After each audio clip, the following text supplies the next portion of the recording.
Welcome back, people. My name is Armando from the podcast Bomberos on Fire and Fire Rescue Group Company. You see him behind me.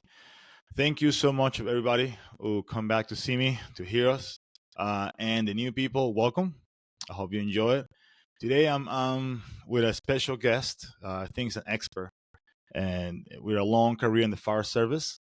I got Chief Fernandez. Chief, please introduce yourself, and let's roll. Thank you, Armando. This is so exciting. I'm really looking forward to our time together and being able to introduce some of the topics that you and I are both very passionate about. Like Armando said, my name is Chief Yeah. Fernandez. I've been in the fire service. This is my 42nd year of working in the fire service. I worked for Wow. 32 years in the city of Miami, and that's where I grew up. So it was awesome to work in the neighborhoods that I grew up in.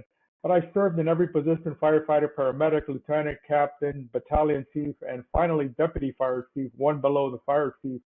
So during all those years, I just always wanted to keep growing and learning and getting better at my profession, getting better at my craft. But for the past 25 years, what I've been doing, as most firefighters have a second gig, I would teach at the community college. And then in 1999, I started working training people for assessment centers. And since I retired from City of Miami in 2014, I do this full time, literally 7 days a week, Armando, because I'm just so passionate about it. I get so much fulfillment from helping people get promoted, helping people grow their careers. So I literally work 7 days a week. And my friends will tease me. They say, "Hey, Freddie, you work more now than when Yeah. you had a regular job." And I always tell them that if you work at something you're passionate at, something you enjoy, it just doesn't feel like working. And we've all heard that expression, but until you're living that expression, you may not really buy into it. So, my passion is just trying to help people expand their career, reach their goals, and that's why I'm just so energized to meet with you today and share this information with all of your listeners. Thank you so much, Chief, and I appreciate it. I love people when they have a passion for it, because it doesn't come from money motivations, doesn't come from anything, it's just for pure passion. Like a volunteer fireman, what we do is dangerous and high risk, and we are lucky that we got paid for that. But most of the world outside the United States, even the United States, are volunteer doing it because of passion, not because they don't want to do it for money. And that said a lot about a person when he does something for passion. And I appreciate that And you're it's helping interesting. It's interesting. everyone around the world, probably. Yeah, it's interesting you would say that Yeah. because a fire, when you show up to try to mitigate a fire doesn't know if you're paid or volunteer. A fire doesn't know if you've got 20 years or Yes. 1 year. The fire doesn't know. The fire doesn't discriminate. And same thing with any other emergency, whether it's a serious car accident, a trench rescue, a collapse. The emergency doesn't know who's there. And you're right, even in the United States, a vast majority of firefighters are volunteers and around the country. So, that's what's so good about this profession is you have so many people that are willing to put everything on the line, willing to leave their job in the middle of the day, willing to wake up in the middle of the night to help people. And I think that's what grounds us. Yeah. I do a lot of reading on John Maxwell, a lot of reading on leadership and establishing connections. And unfortunately, right now, especially in the United States, we're very fractured, and people are always against each other. And I'm trying to always bring people together, as you are with your podcast. Yeah. And we need to have more like that. We need to. That's why I'm always willing to help somebody to start a podcast or something to communicate, because we need to have a united front line. That's the way I see it. And Yeah, as a first 100%. And we responder, I need to work be available for here in the others, States and also at working in good times and Venezuela as a bad times, paramedic not and in the just fire service, when so there's a technical party rescue. going on. Yeah. Yeah, So, there we is. always need to be available for each other. And sometimes we say, "Hey, call me whenever you need me," but then we don't pick up the phone. We got to make sure that we're available to do that at Yeah, all times. yeah, I agree. And Chief, what make you get into helping people to promote? Because that's something is not usual career for a firefighter or for somebody in the first. We usually do like a side gig, construction or teaching. But what makes you say, you know what, I want to help people to get promoted? Well, I'm glad you asked me that question because I think it's a very interesting story. Back in 1998, I took an assessment center promotion exam for battalion chief, and I was really studying my butt off. I had two study partners. We studied for months and months and months. The test came around, and I was very fortunate to score number one. And then the good news when you hear that is, oh my gosh, great, you're number one, you're going to get promoted. Well, the reality is I didn't get promoted. There were no openings for that list. So I had to Oh, retest. I know that feeling. And then when I retested, I answered it with the same determination, the same passion, the same energy. I didn't let it disgruntle me because, quite frankly, we didn't anticipate openings on the first one. If there had been an opening, it would have just been, a lucky opening. Somebody left unexpected. So anyway, I tested again the next year, and I scored number one again. And then all of my friends in the fire department said, hey, Freddie, you have a gift for this. You need to start training other people how to do this. But at the time, I worked at 3 campuses of Miami-Dade Community College. I worked at the Meadow campus, I worked at the Fire Academy, and I worked at the Police Academy, also training police officers. So with that being said, wow. I was very comfortable teaching, very comfortable speaking in front of people. And I didn't really see, sometimes you can't see the forest from the trees. And people were telling me, hey, Freddie, start training people for promotions. And I'm like, nah, I work at the academy, I'm good. But the more people that started to push me on it, I said, well, maybe I ought to look into it. And then, I'm a believer in a higher power. I'm a believer in there's a God that's steering us. And at that same Yeah. moment in time, I got a job offer to work for a company that does assessment centers. And I don't believe in coincidences. I believe in a higher power that's steering us. So I said to myself, Wow. wow, I need to take this opportunity. And quite frankly, I started working for free. They asked me how much I needed to make, and I said, whatever you pay me is fine. I just wanted to get the experience. So I was able to learn the business from multiple angles. I was able to learn it from the candidate's perspective, the person sitting for the test. Then I was able to learn it from the test development company, the company that's actually developing the exam. And then lastly, I learned it from the rater's perspective, how you're graded, because I was able to train and work with raters. That's So true. that's how I got into this. And that was in late 1999, roughly September of 99. And I've been doing it ever since. This year will be my 25th year of training personnel. And I started with just training firefighters. And then after a couple of years, I started training police officers. And now I train both. So I've been at it for a long, long time. And, what energizes me, Armando, isn't the actual work. It's hearing the feedback from my students. They take the exam, they get promoted, they send me an email or they send a voicemail, and just hearing that and the people and the change you're able to make in people's lives, that's what keeps me motivated and energized. Yeah, you do make a change in people's life. When you get promoted to whatever, captain, chief, lieutenant, driver, doesn't matter the position, your life change. Literally, your whole career path kind of change because you're doing something completely different than you used to before. And you're doing the change. This is awesome. Yeah, and I always try to tell people, like in the book that I wrote on assessment centers, there's a chapter or a section on motivation. And I try to ask people, well, what motivates you? Is it more responsibility? Is it job growth, trying to advance in the field? Is it pay? Is it benefits? Is it just to try to get more pay? Or is it something that you want to do maybe as a legacy? Maybe you had family members in the fire service, or you just want to have a bigger impact. So I always try to, get people to find out what's their motivation, what gets them up in the morning, what gets them excited. Because listen, Armando, if you run 6, 8, 10 calls after midnight and you worked a 24, Oh, yeah. a 48-hour shift, because a lot of agencies now are going to 48-hour shifts. Listen, you don't have a lot of energy when you get off shift, but that's the day you No. really got to get focused and be able to at least maybe, hey, go home and take a nap for a couple hours and then, get back into the books. But if you don't have that motivation, so one of the things I like to show is a caricature, a drawing that I have of a young girl pinning the badge on her father. And I ask people, hey, what's your passion? And a lot of times when I do some of my webinars, I hold this badge up, this literal badge right here, and I'll say, who's going to pin your badge? Because that's a great feeling when your loved one, whether it's a child, your spouse, your It is. parents, somebody pins the badge on you. So I try Yeah. to, focus on that because we all have so much going on and we're under so much stress and pressure at work.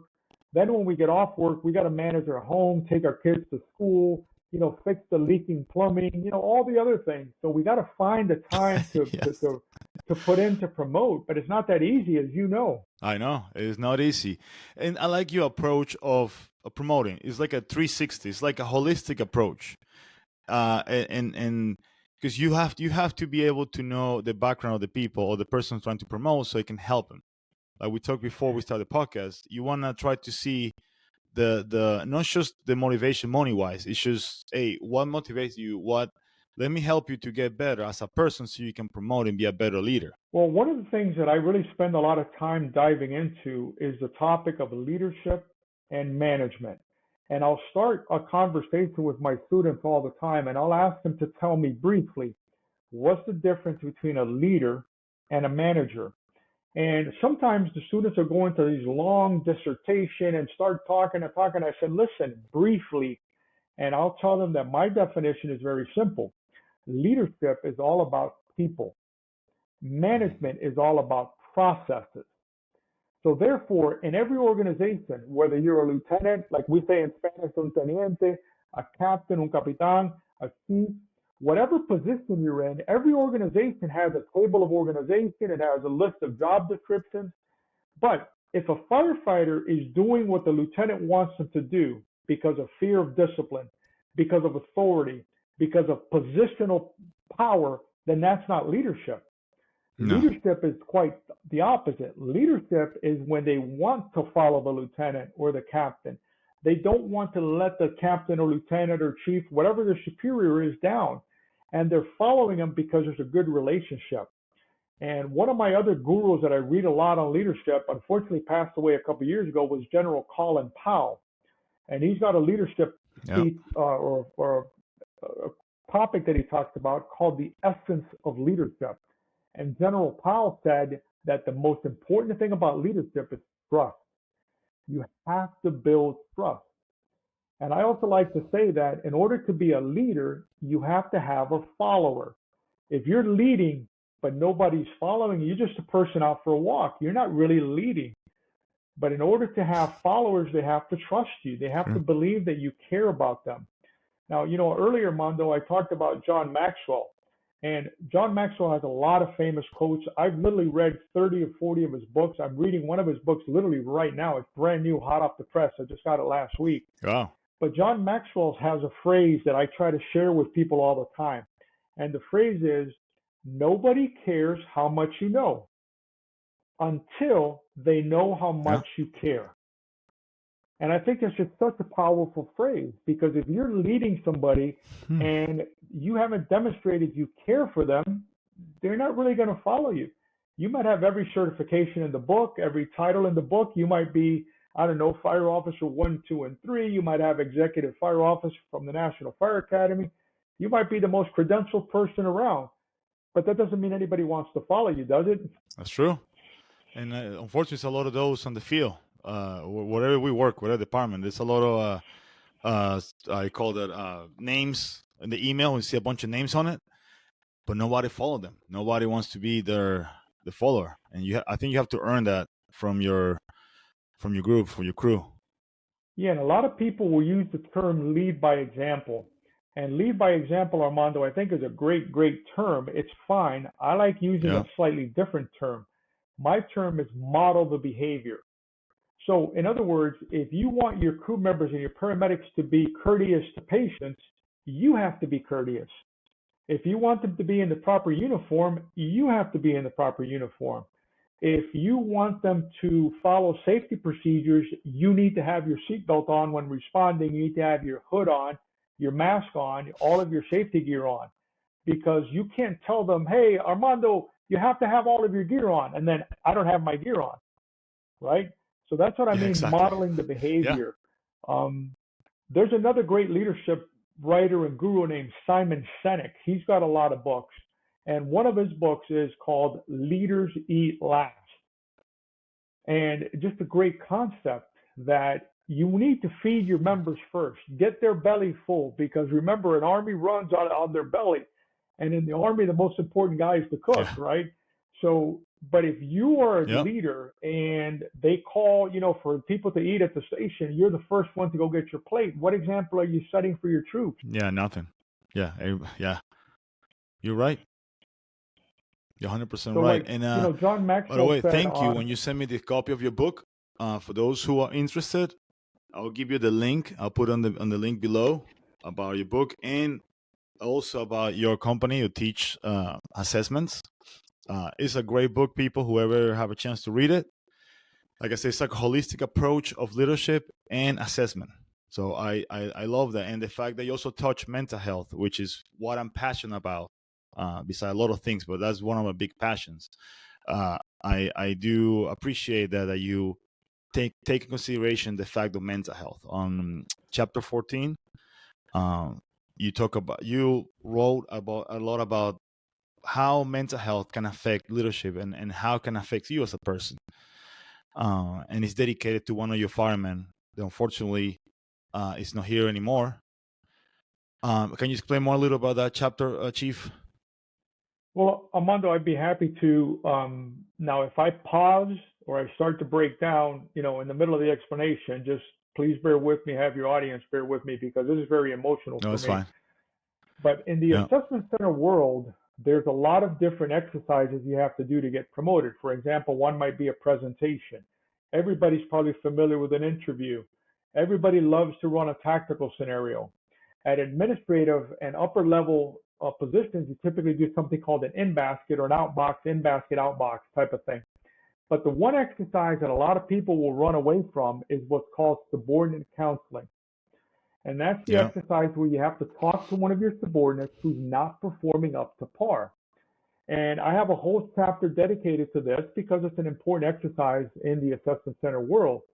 But the reason this chapter is so emotional to me and it means so much to me is there was a firefighter that I worked with for many years. His name was Louis Edward Perez. His family called him by his middle name, Eddie. We called him Louis at the fire department. But when I was a battalion chief back in the early 2000s, he started as a rookie, did all the rookie probationary stuff. Everything was great. He finished probation, became a permanent firefighter, and he was housed at the fire station where I was also housed at. So we got to know each other through the years. We saw his kids growing up, getting married, all that kind of stuff. On our downtime Wow. at the station, we played basketball. We got to know each other. So fast forward a few years, I get promoted to the administration. I'm no longer at that fire station. But every time Eddie would come by our building, he'd always stick his head in my door. Hey, Chief, how you doing? Hey, Eddie, how you doing? We called him Louis again. So sometimes I called him Louis, sometimes he called him Eddie. But hey, Lou, how you doing? But every time he would always just swing by my office and see how you're doing. So now I'm going to kind of keep the story relatively short. But on September 5th, 2014, it was my last day, 32 years, my last day after 32 Wow. years. And in the afternoon, one of my previous captains comes to my office and he goes, Chief Fernandez, grab your helmet. You can't see it up in my background here, but I got one more helmet on the wall, which is a white helmet from my You chief wear a helmet. helmet. And he says, Chief, grab your helmet. We're going for a ride on engine 7. And I couldn't believe it. I started crying. And we walk downstairs, and when I go outside, Armando, there's 10 fire trucks outside, and there's about 40 people standing at attention. And these were all people I Wow. had worked with. Now, in the book, in chapter 14, like you said, I actually posted a picture of that. And in that Yeah. picture, I happened to be standing next to Lewis. And all of these people are greeting me. We're shaking hands, gripping and grinning and hugging. And it was just amazing. There it is right there. That's the picture. It's me in the middle Yeah. with the white helmet and Lewis is to my right. Now, literally after this picture, we went for a ride. We really got on the apparatus and we drove around the community. Oh, really? So Lewis Yeah. was in the back in the jump seat, and I turned to him and I said, Lewis, how are you doing? And he says, I'm okay. Very brief answer. So Lewis, how are your daughters doing? He says, fine. So I can sense something is wrong. And I knew he was Yeah. having some personal domestic problems at home. And I said, Lou, if you need anything, please call me. You know how to reach me. You know how to get a hold of me. Man, at any time, if you need me, call me. So let's follow if you can, Armando. This is September 5th, 2014. It's a Friday. September 12th, the next Friday, I had a retirement party. It was disco themed because I'm a big fan of disco music. And it's a big party. Had a couple hundred people there, people in and out and friends, Yeah. family, coworkers. The fire department actually gave me an axe. This was my going away present, was this axe you see right here. And we had a great Yeah. time. We had an absolute wonderful time. but Lewis never came to the party. So on September 14th, which is a Sunday, at about 2 in the afternoon, I get a phone call. I see the caller ID. I pick it up. It's Lewis. We spoke for 23 minutes. Right? I'll never forget this. We talked about basketball. We talked about the department. We talked about our kids. And I left the conversation with this. Lewis, if you need any help, I'm always here. 24/7, I'm always here. Now, fast forward 3 more days later. He doesn't show up for work. He was always early. The captain that had set up the ride on the apparatus was his captain. He starts going crazy, calling family members. They literally started sending people to his house, his brother's house. At this time, he had been separated. Wow. They're trying to find him. They can't find him. And this is where I'm going to have to take a little pause in the story. But at 7:45 in the morning, we get a call. One of our medic units gets a call for somebody in distress. And when they responded to the call, they found him dead. And this is why I dedicated the chapter to him. This is why I talk about behavioral health. Now, his widow and his daughters and his sister have all given me permission to talk about this. And that's why it's in the book, and that's why I feel comfortable sharing the story with you. Because they also want to make a difference. They also want his life to have value, to have meant something. And even now that he's no longer with us, to still continue trying to make a difference. So, Armando, that's why I'm so passionate. You know, in the fire service, we're type A personalities. We're gung-ho. We're very driven. We're very motivated. We are the rescuer. Therefore, we don't feel we need to be rescued. We are the helper. We feel we don't need help. And then you add on top of that, and I'm not going to discriminate against women or anything here, but men especially, we don't like to ask for directions. So I'm gonna share how old I am. That back in the day, before GPS and phones, we usually had to do a map or a book. And then back in the day, you had full service gas stations, and the thing to do was to pull into a gas station to ask for directions. But you know that most men would go around the block 20 times before they ever went in to ask for directions, right? 100%. Yes. And we're the same way now. And unfortunately, over 100, this number is outstanding, over 100 documented firefighter suicides occur in the United States every year. And now notice I use the word documented.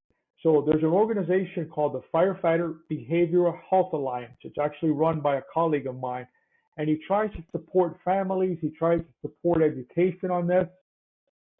And he uses the term documented because he feels that there's way more than 100 every year. And that number just absolutely just... Now, I know up in the central part of Florida where you are, there's a local agency there that had 3 firefighter suicides in about a 6-month period. There's one of your neighboring agencies in Orlando literally just had a suicide, 2 weeks ago or so? 3 weeks ago. Pretty much. About 2-3 weeks ago. So this just happens too much. Now, as you're aware, the International Association of Firefighters has a facility up in Maryland for behavioral health. And in my opinion, this is unscientific, just my opinion. I think that for every firefighter that seeks help with behavioral health, there's 10 more that should seek help. Unscientific, just my feeling. Yes, it's true. That's the thing, that we don't like to ask for help, and like you said, in Central Florida we had a lot of suicide in the past couple of years. The 3 from my agency happened in March 2023, I think so. And that was the reason why I started the podcast, because one of those suicide, I knew that person, not personally, not like a best friend, but I knew them, and it just hit me, and I said, I need a way to release that, and that's why I started the podcast. And it just happened in Orlando OFD. You got another one, and they have also a couple of those in North Florida and Ocala area on when that happened too. So I think the people trying to do, or the unions trying to fight the 2472, schedule just to at least get more time off and relief. That's one of the big movement that I seen so far in concern about mental health. Um, but as you know, it's hard. It is hard to change the whole and add more people to a new fire department. Basically, that's basically a four shift. Yeah, there's a lot of Um, talk around there of going around the country, I should say, of going to a yeah. 24/72. A lot of agencies have gone to a 48/96. For There's a 40 is a department in lot. South Florida here called Boca Raton Fire Department. They do 24/72.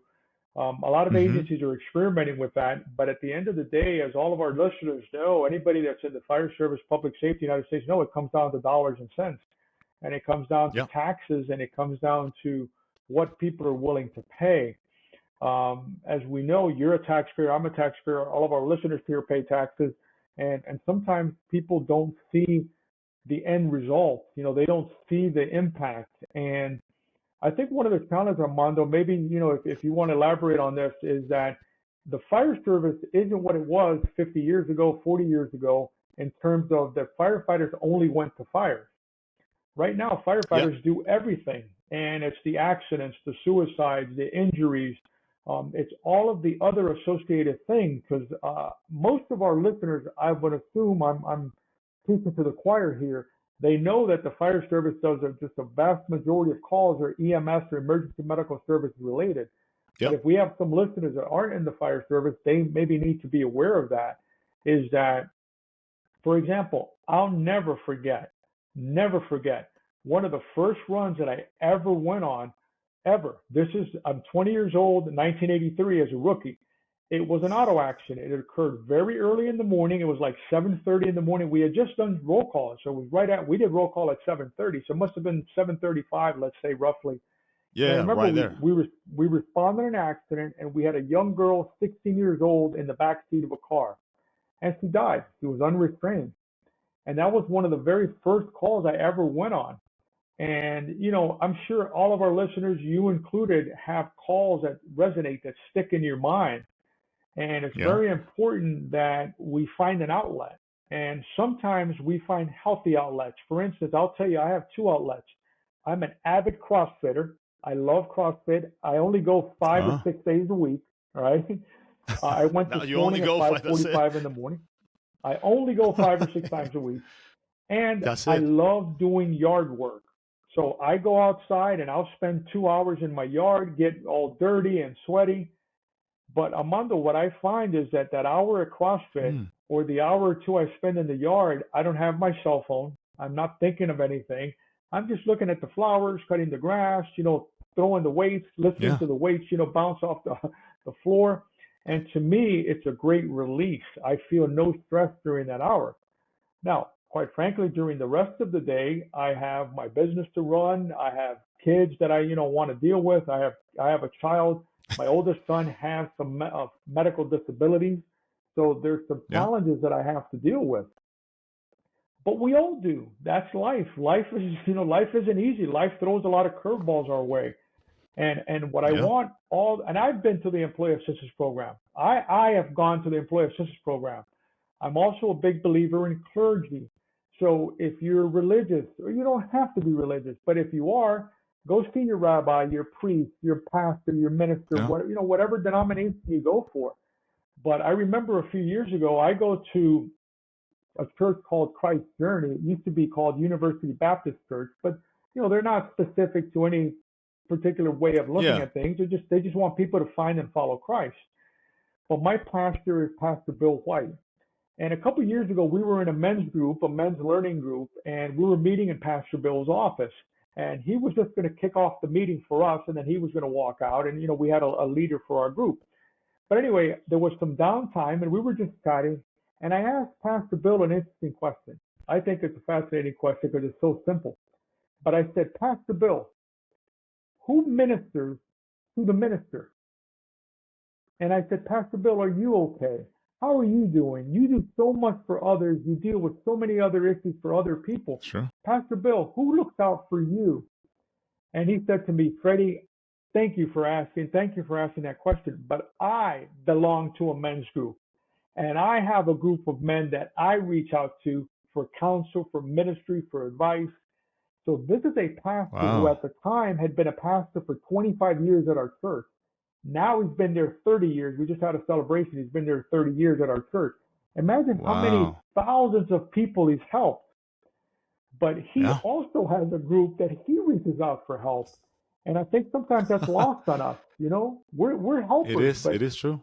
but we need to reach out for help. It's true.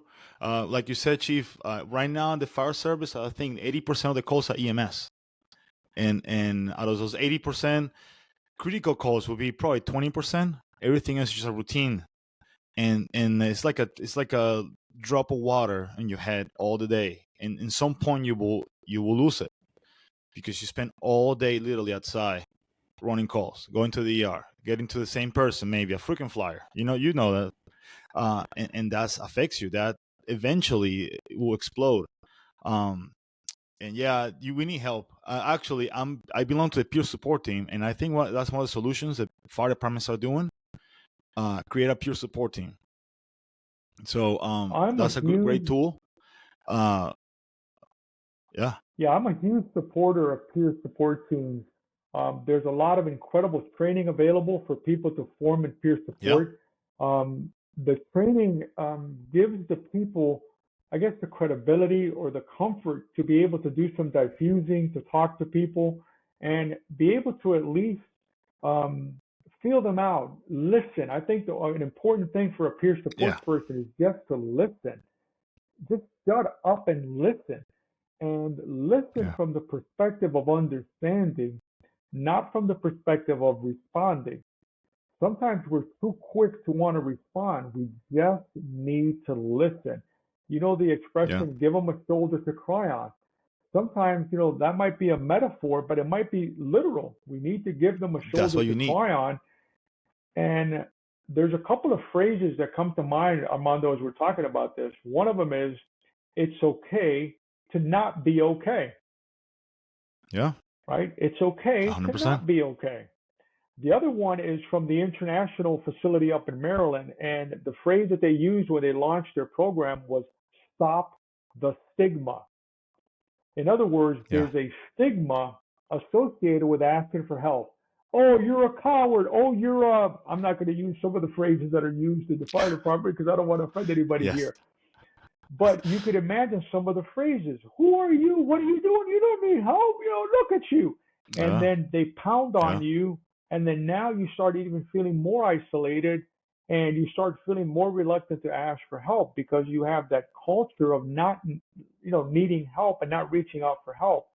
And that's one of the things that I'm trying to fight is to tell people it's okay to not be okay. But tell somebody. 100%. Just talk to somebody. You don't have to talk to a peer support team. Just we spend more time with the crews than sometimes with our families. Just talk to one of the guys. Just just let it out, and then you can find a way. Like I learned with the peer support team, I am not a psychologist or counselor. I'm just the bridge. I'm trying to give you the best help. So if you need this, hey, I can give you the resources you can look for help. I'm not here to judge. I'm just here to listen. That's my main job. Well, that's the main job of at least a peer support team, like you said. Um, and I think that's a trend now. They're creating a lot of peer support team in every fire department, especially the ones that are being suffer from suicide or any other mental health problems in the fire Well, on the one of department. my coaches that works on my staff training, he's a battalion chief in the Charlotte Fire Department in Charlotte, North Carolina. And about 2 weeks or so ago, they had a very, very serious event, very unfortunate, where law enforcement was serving a warrant trying to arrest the bad guy. The bad guy started shooting, and 4 police officers were killed. Some were Yes, I saw that in the federal, news. some were Yeah, local. Now, my one of my team members, Eddie Van Hoy, he responded to that incident, and he said that they being law enforcement, were still trying to secure the scene, and they were using flashbang grenades. There was all sorts of large ammunition fire. The subject was shooting, the police officers were shooting, and the firefighters were there, and they're trying to extract the police officers. So you could just imagine the stress on the firefighter paramedics that are oh my there god. trying to extract these police officers. And then knowing Yeah. that 4 of them died, in spite of their Yeah. efforts, 4 of them died. So me and Eddie spoke a lot after the event because Eddie is also part of the peer support team in Charlotte Fire, and they did some Okay. diffusing as soon as possible.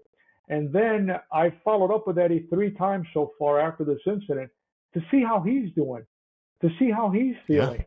And then because he's Yeah. a peer support guy, and it's almost like the story with my pastor. You know, he's a peer support guy, but maybe he doesn't go talk to the peer support because he's one of the support guys. And Yes, he I told am. me that, and again, I don't know any names. It's not important what the names are, but he did Yeah. tell me that multiple members of the Charlotte Fire Department have sought professional help. So that made me feel kind of relieved. Maybe would be a good word to say is Yeah. that I guess the word that you're sharing in your podcast, other people are trying to get out there, is trying to resonate, is trying to reach. So I also have one of my former students. I talked to about her in the book. She's actually in chapter 2. There's a picture of her. Um, Let me see if I can Hmm. find the page number, but she's in chapter 2. It's actually page 16. I'll show you my copy of the book. So here on page 16, there's a battalion chief from the Raleigh Fire Department. Her Yeah. name is Dina Ali. Dina used to be a police officer. Then she became a firefighter. Now she goes all over the country talking about behavioral health. She literally just spoke last couple weeks ago at FDIC, the Fire Department Instructors Conference in Indianapolis. But she is so Hmm. passionate about this topic that she's got a master's degree in this field. So she is credentialed in this field, but she's also a firefighter. Yeah. She's also a paramedic. She was a police officer. So Dina has just kind of become the torchbearer on this topic. She goes to the National Fire Academy. I don't know where she finds the time. I don't know where she finds the energy. Whenever I text her and I say, hey, I need to talk to you, she calls me 2 minutes later. I don't know how she does it. But she and I think I'm comfortable sharing this because she shares it, is that she has some behavioral health struggles. As a woman in the fire service, as a woman of Middle Eastern I can descent, imagine. it wasn't normal for them to be Yeah. in the fire service. So she has Yeah. a lot of challenges, and she has shared these challenges. But why, Armando? The same reason you started this podcast, just to try To to help relate. Yeah. people. Yeah. And to relate. It's just to relate. Because you can talk about everything you want, mental health, but if you cannot relate to people, and like you said, people won't follow, people won't listen. You need to lead by example in that aspect, and just be yourself and put out there, and somebody will relate to you. Like create a rapport, create that so Yeah, people can you got actually to build listen that to you. rapport. And it almost circles back to that expression I talked about earlier from Dr. John Maxwell. Nobody Yeah. cares how much you know until they I know how much 100%. you care. And if you can establish that connection, hey, I too have been to employee assistance program. I too have felt sad. I too have felt anxiety. I have a big issue with sleep deprivation, and it's all the Yeah. years of being on the job. Now, I will just grin and bear it, but it's not good. I only sleep 4 or 5 hours a day. Now, I always try to look for positives in things, and the positive I get out of it is I get more things done. I have more hours to get things done. But now Yeah, I hear I'm you. I'm not the same way. advocating that. I actually, in the book, I have a section on sleep. I have a whole Yeah. section on how to improve your sleep because that is a huge, huge contributing factor to these behavioral health issues is the lack It of is. sleep. So I think it's very important for people to work on themselves and make sure that they find um, they practice mechanisms to try to sleep better. As a matter of fact, in Austin, Texas, there's an agency called the Austin Travis County EMS. So in Austin, you have fire, you have police, and you have EMS. They're an incredibly great agency. Austin, in my opinion, one of the best EMS agencies in the whole country.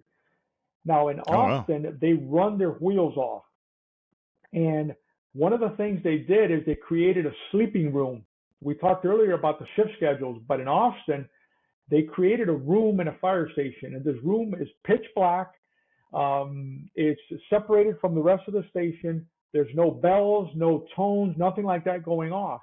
And what they allow that room to be used for is when you finish your tour, your shift, If you're too tired to go home and drive home, you can go crash there for a while. And then they put a sign up on the door, hey, Armando's, crashed in here, don't bother him. Oh, So it's wow. the sleep problem. And, especially these agencies now that are working 48-hour shifts, there's a lot of them going to Wow. 48, 96. I don't know if there's enough anecdotal evidence. I don't know if there's enough history, if this is a good thing or not. A lot of people that go to 48-hour 96, they love it. But my understanding of how it started was it was called a commuter shift for people that had to travel long distances to get to work. Like in California, some people drive Yeah. 2, 3 hours just to get to their agency. So by working 4896, you only drive in 5, 6 times a month instead of 9, 10 times a month. So, Yeah. but to me, there's also an impact of now being at the fire station 48 hours and not sleeping, basically restful for 48 hours, even if you do catch a cat nap. Yeah. Yeah. Even seeing your family for 48 hours. Because that's another one. You lose your child, I don't know, dance practice, you lose birthdays and stuff like that. And 48 hours is a lot. Yeah, 100%. And I think that I don't remember that when you have a family, a wife, a kid, a husband, spouse, parents, it's a partnership. It's a village. You have to work Yeah. together. And if you're gone Yeah. for 48 hours and you miss the school recital, you miss a doctor's appointment, your kid has a runny nose or a sore throat or he falls and hurts something at the park, you're not Yeah. there. And now you're putting stressors on the relationship. You're putting stressors on your spouse. Yeah. And maybe she's also a full-time worker, or maybe not. I mean, it Exactly. is, yeah, it's a lot of things to consider when you go 48, 96. It sounds Yeah. great, the 96 hours after, but I don't know. I don't think I can make it.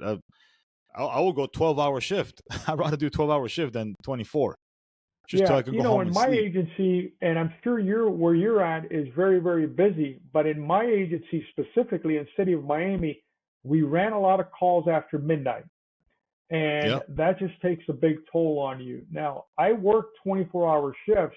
We work 24/48 with a Kelly every seventh shift, but we do it the also same had the way. opportunity to work overtime.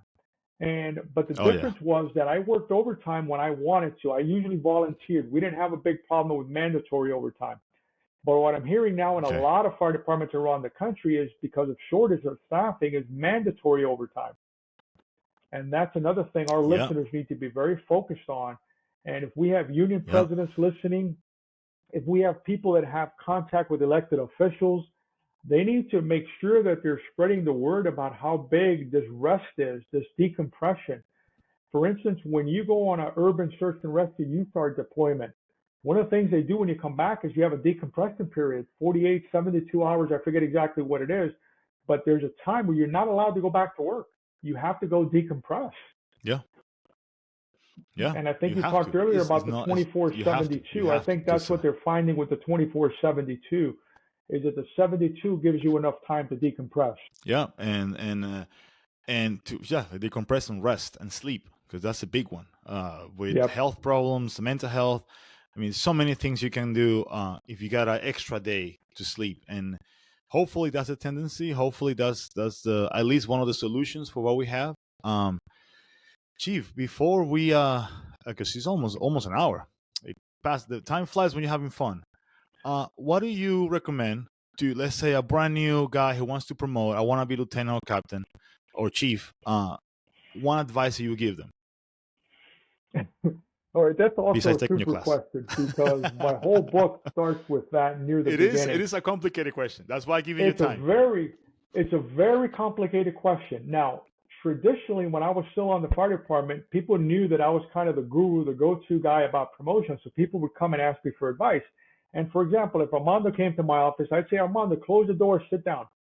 And then I'd say, the first thing you need to do is talk to your spouse or your loved one. And they would look at me like, oh, no, no, no, I'm asking for advice on how Okay. to study. And I'd say, oh, no, no, no, I'm giving you advice on how to get ready to study because you got to get the team, the village, everybody's got to be on board. Then from there, focus on your mentors. Look for people in your agency that you admire, you respect, people that do the job correctly. So start learning the job, pick their brain. Don't look at the test as a standalone event. You're preparing for the job day in and day out. So review the job description, look for public speaking opportunities, shadow people that are doing the job correctly. Now, a lot of people that I work with, Armando, they gravitate immediately towards emergency response. They want to work on emergency Yeah. scenarios. And that's cool, no problem with that. But the problem is that in the assessment center, you have to give presentations. You have to counsel your subordinates. You may have to Yeah. answer interview questions. And the other challenge is that you have to do all of this with a clock running. Most assessment centers, most promotion exams are very time specific, very time driven. So it becomes very stressful if you haven't practiced and you haven't performed. So those are some of the things I talk about in the book that you sold with your guests is to start with learning the job. Start with speaking to your loved ones, speaking to your family members, then start budgeting time. I tell people all the time that if your car is going to get a flat tire, your toilet's going to leak, something's going to go wrong at home, it's still going to go wrong just because you decided to study. Life's not going to get out of the Yeah. way. So you've really Yeah. got to become diligent with your time management and then start delegating things. For instance, my hobby, cutting the yard. If I know I'm going to go into a 3 month, 6 month, very intense study project, hey, I'm going to hire somebody to cut my yard. I'm going to ask my neighbor, hey, can you fuel my car for me? And you start thinking, well, Freddie, it only takes me, 10 minutes to fuel my car. It only takes me 30 minutes to cut my yard. Yeah, but if you save 30 minutes twice a week, that's an hour of studying you can pick up. That's true. So a Yeah, big that's part of actually it is true. that time management. Time management. That's a big one. And like you said, talk to your village so we can all on the same page and help each other. Yeah, because I'll share a quick story. I know we're wrapping up, but when you and I are so passionate about this, we start No, you're chatting. good. Next thing you know, we've been here for an hour. I love it. When I was studying for my captain's exam, this is 1992, 93, we had a lot of books to read. Any fire person that's here listening to this podcast, paramedic, EMS, or police person, you know that our exams are primarily built at the lower levels on studying your manuals, textbooks, things of that sort. I remember my Yeah. kids were little, and I was reading and reading and reading, and I was isolated in the house. And then one of my kids kind of barges in. He's like 3 years old at the time. He's 33 now. But he barges in and he goes, Dad, I want to go to the park. And I says, hey, don't you see I'm studying? And then I tell my wife, hey, you're supposed to keep the kids out there. I'm studying. So it took about 5 minutes. And I said to myself, man, what an idiot you are. And I remember grabbing the book, dropping it on the floor and telling my kids, let's go. We're going to the park. Because you got to find that balance. You got to find that balance. Yeah. And yeah, I wanted to study and he interrupted my studying. But he did it with a good heart, with good intentions. He just wanted daddy Yeah. time at the park, and I'm the one that took him to the park. So to this day, now he's 30. Well, my oldest son is 35. My youngest son's 33. They were both wanting to go to the park that day. They were like 2-3 years old at the time, 4 years old, or 2 years apart. But anyway, as of now, they're grown men, and we still go to the park. We play frisbee golf, disc golf all the time. So, you look back on those times and you said, man, yes, it was important for me to study, but you got to balance it with your family. And those are the challenges and the stresses that can get to us. Yeah. Before we go, Chief, I got a question. What if people want to get promoted and want to take your class or advices or see, hey, I need some help, where they can find you? So the best way to get a hold of me really is through my website. My website is fireassessmentcenterprep.com. It's a little bit long, but it encompasses everything. And then my book is Fire Assessment Center 360. Now, if you want to get the book is available in printed copy, which I'm old school. I like to have the book in my hand and highlight and circle and flip pages. But it's also available in electronic form. For those of you who want to look at it electronically on a Kindle or an iPad or something, you can get the book that way. To be honest with you, it reads very well on those electronic devices. I've read it on the electronic device too. They did a great job of paginating it and laying it out, because the layout on the Kindle type of device is different than the book. But I prefer the book. Yeah, it's but different. You can pick it up at bookbaby.com, or you can pick it up on Amazon, either store. And then the big thing is that the book is meant to be the beginning steps to get the fundamentals down. And then you go to my website, enroll in my video courses, I have a total of 7 video courses at the promotional level. I have another course at the entry level. So we work with people that want to get hired. We work with people that want to get promoted. And over the Nice. last 25 years, I'm so happy about this. I've worked with people from 47 different states. I got 3 more states to get all 50. I've worked with people from Canada, and I've worked with people from over 500 different agencies. So that's one of the things on my website. If you go to, you can Wow. see if your department's listed there. If not, reach out to me and let's connect. But I have been doing this so long that I've literally worked with people from 47 states and Canada. I've worked with people from In Hawaii and Canada. Alaska. I'm only missing 3 states to get all 50. Which one? Which state you missing? Maybe I think somebody I'm can missing. listen to the I podcast. think I'm missing Wyoming is one of the ones that I'm missing, and Okay. they're like states that are out west. I know Wyoming off the top of my head is one of the ones that I'm missing. So I got to get somebody from Wyoming. I think the other one might be like New Mexico. There's a couple of Okay. states way out west, but if you go by and large, if you go to my website, you'll see them all. I've Zemo. worked with over 500 different departments and 75 different testing companies. So around the country, there's a lot of vendors, organizational psychologists that put on testing. So I've worked with 75, 76 different testing companies, 500 agencies, and like I said, 47 states. That's amazing. That's awesome, Chief. That's Yeah, and I've awesome. I've got Awesome a work. great team. It, I've got a team yeah. of coaches that work with me, and every one of my coaches was a former student, business partner that I have. They're all former students of mine. So as I grew the business and I needed to, delegate more to be able, there's only, so many Expand. hours in a day, Yeah. I was able to hire back people that I had trained in the past, and that's very rewarding as well. That's cool. Yeah. Yeah. That's passing the torch. Yeah. Basically, that's awesome. And have you thought about doing audibles? Like maybe because people spend more time driving sometimes, and it will be nice to have an audio format. I have considered that with the I'm just throwing book, that idea. and I am not a fan of it because nowadays I don't drive a lot, but I've heard a lot of good things, and you're not the first person to ask me. So that's something I'm definitely going to think about doing because the company that was my publisher, bookbaby.com, they offer that service. So I'm glad you brought it up because they've offered that to me. Yeah, it won't be a bad idea because people listen to podcasts 2 hours driving. They can listen to you trying to get promoted. Trust me, people will listen to that. So just throw it out there, maybe. And one last question: who you recommend to come to the podcast and talk to me or and express their ideas and knowledge from your side? Um, I'm going to actually recommend somebody who I think is very good, and it's a new employee that's working for me training police officers. Because maybe this will give another perspective. Yeah, I This is a will. lady, she just retired. Her name is Kim Caruso. She just retired as a police commander in City of Miami, and about 3 months, 4 months ago, I was able to bring her on staff. She's also one of my former students. I trained her for a sergeant exam and a lieutenant exam on the police department. And for the last 2 or 3 years, I've been looking for somebody that could come on our team to be a police trainer, and I just couldn't find the right fit. And then on social media, I saw that Miss Caruso was getting ready to retire. And the moment I saw that, I reached out to her. He said, "Me and you need to talk right now." So anyway, she calls me, we start chatting, and she was open to the idea, and it's been an incredible addition. But I know how passionate she is. She's a mom. She's got, her own kids. She's got her own family. So I know Yeah, she's very passionate about that as well. And perhaps that could give your listeners another perspective, maybe a woman's perspective, yeah. one, and two, a law A enforcement female cop. perspective.